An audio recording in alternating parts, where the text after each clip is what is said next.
Hello, welcome back to the channel. It is Dan Nocturne Knives coming at you today with a quick first impressions video of this knife, the Civivi Elementum with the button lock. So first of all, I would like to give a big thank you to Civivi for giving this knife to the Apex Pass-Around group to be sent around to everyone. That was very gracious of them, very nice. And with that said, let's get into it. This is definitely an interesting knife following the very popular Elementum, which was released, I don't know, a few years ago. Was it 1 year, 2 years, something like that, a little while ago, but an excellent and very popular budget knife, which featured, I believe, a frame lock, or sorry, it featured a liner lock, and now this updated version with the button lock. So button locks have definitely been a craze, a big fad lately. You can see it on Protec Malibu, for example, one of the most popular, definitely a popular locking system lately, so I understand them wanting to put it on this knife. I'll start off with a few specs and measurements. Overall length, we're looking at right on 7 inches. Blade length is coming in right on 3 inches, and cutting edge is 2 7/8 or so, coming in right here, just a bit over 2 3/4. And then the cutting edge coming in right at about 2 3/4 inches. For handle thickness on this, looking at a little thick, 0.51 on the handle. Blade stock thickness, looking at 0.117, 0.118, a bit under, just under 1/8 of an inch. And then behind the edge thickness, we're looking at, like 10 and a half thousandths. Very thin behind the edge. That's wonderful. And this edge, for reference, is coming in just at about 21 degrees per side, so a very slightly obtuse edge, but it's not too crazy. I would love to see it down at 17 degrees, 18 degrees per side. So that will just help give you a reference of how thick that behind the edge measurement is relative to the edge angle. If you drop this down to 17, you might see that behind the edge thickness creep up to 11 or 12 thousandths, but that's still impressively thin. So to talk about materials on this, so we have green G10 scales on this one, black coated stainless steel liners, black coated steel clip, black screws. The blade is coming in Nitro V, and it features this kind of light black wash. It looks really nice, actually. It looks nice and it feels nice. The grind is hollow, and this one is currently wearing the factory edge, which is quite good, actually. I'll show that off a little bit later. You have jimping on the spine here, and I'm not 100% sure on the price point on this. I think it's like 70 or 75 bucks. If I remember correctly, I'll put a comment on screen somewhere if that is wrong. So starting off with the likes, I really like the action on this. It's quite satisfying.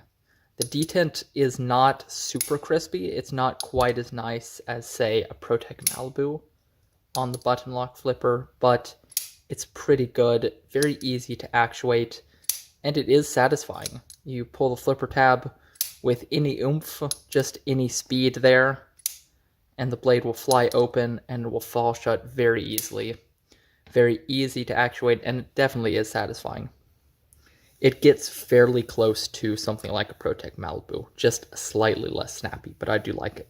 My next like is the ergonomics on this. They're really solid, especially for a knife that isn't that big.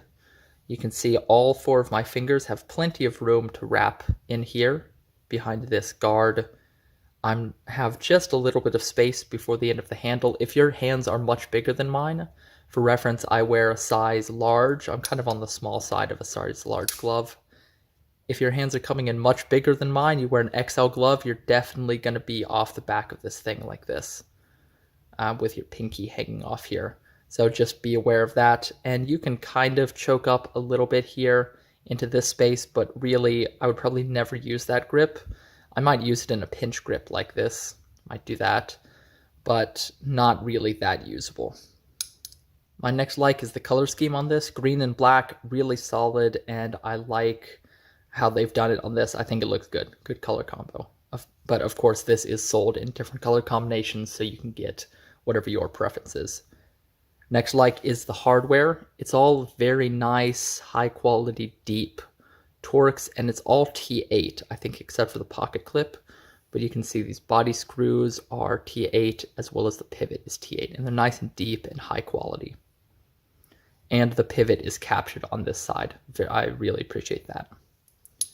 And then the last of my likes is everything to do with this blade. I really, really like the blade. Nitro V is a solid budget steel. This thing has a really, really nice hollow grind. It's a beautiful hollow grind.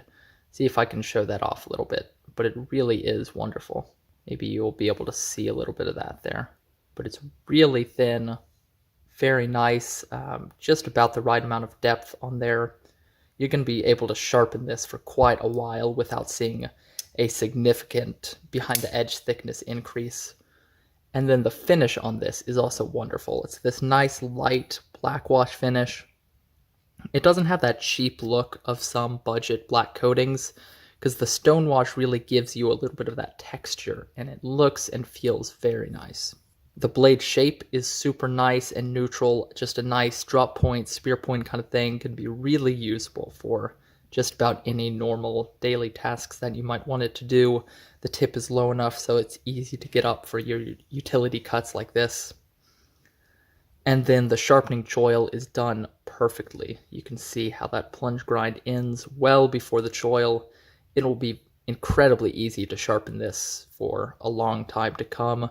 And then even if you did need to extend the choil, you can see the contact surface is not inside the choil. Some knives will put the contact point for the stop pin at the base of the choil here, so you can't extend it easily, or sometimes you can't at all, but on this one you could enlarge this choil as long as you liked. Oh, and then I really like the pocket clip on this. Very solid pocket clip. You have just about the right amount of ramp, plenty of clearance in there. The screws are countersunk as well as the clip is recessed into the scales. It's a good clip. It has a nice tension. It's just a very well done clip. And in the hand, you do not feel it. It's really like the clip isn't there. It's done quite well. Okay, now on to neutrals. So my really one and only neutral for this is related to the button lock itself, and it's not specific to this knife. It's really all button locks, but there is a slight potential for you to disengage the lock under use. If you were to pinch it just right, say you get your thumb here and you push down, say you're in a pinch grip like this, if you press just right with your thumb, you can disengage the lock. It's not very easy to do, but if you're really bearing down and not paying that much attention to where your hand is, you could accidentally put your thumb right there onto the button and disengage it like that. Is it likely? No, but it is something you should be cognizant of when you're using your button lock knives, is that the button is right here where you may be tempted to grip it. Say you're in a reverse draw cut grip, you put your pointer finger right here and you squeeze hard enough and I can disengage that with my pointer finger right there. Or you go in a pinch grip here, you put your thumb just right, disengage lock. You do have to be careful with that. It's just something to keep in mind, but it's inherent in all button locks, so I cannot fault this knife for having that. And to their credit, they have recessed this button nicely, and it requires a lot of travel before it's disengaged. So here's the starting depth. I'm going to push, push, push, and only now is it disengaged. You can see how much travel that button has. You really have to push it a long ways, and the spring is moderately stiff, so it's really not that easy to do accidentally. They've done this button lock in a very safe way. And if you're worried about it coming open in your pocket, really that would be very difficult to do. You would have to have something pressed directly on it to be able to get it to open in your pocket. And it would have to press with a decent amount of force because it is perfectly recessed into the handle there. Right there, you can see. And when you're carrying it in your pocket like this, you're going to have the button against your leg, and there's absolutely no way you're going to press that with just pressure from your leg. There's no chance. I can't even do it with just my thumb. There's no way. Now on to dislikes. Now, I only really have 2 dislikes for this knife, and they're both pretty soft dislikes. So first, I think the handle should be thinner. This thing really is a little bit on the thick side, coming in over a half of an inch thick for a knife that isn't that long and isn't meant as like a hard user really, but small button lock on bearings, not a hard to use knife.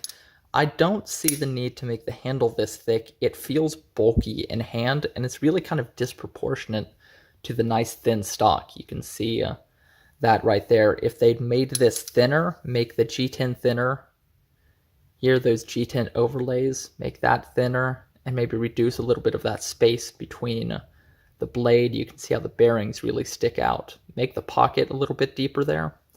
Then you could get this handle down under half an inch, and I think it would carry nicer, and it would feel a little bit more balanced in hand, because as does your balance is a little bit far back. If they took out a little bit more weight, say from the G10 on here, you might move that balance just a little bit far forward, just a hair. It's back here, which isn't bad, but it just feels a little bit chunky in the hand, like thickness-wise, and I wish that were thinner. And then my next and last dislike is that the pocket clip is not reversible. I think on a utility-focused budget knife like this, you should always make the pocket clip reversible, especially because a button lock is so easy to use lefty. It's almost as easy to use lefty as it is righty. It really is. So there's no reason not to make this with an ambidextrous pocket clip. Yeah, there would be a cutout here where for the pocket clip, like there is on this side, you can see right here how it's recessed into the handle. Yeah, that would be fine. This knife costs under $100. Who cares if there's a little cutout on this show side? That'd make it so much better for a large number of people. I don't know why they did not add a recess on the other side to swap that clip, and I hope they do that in future runs.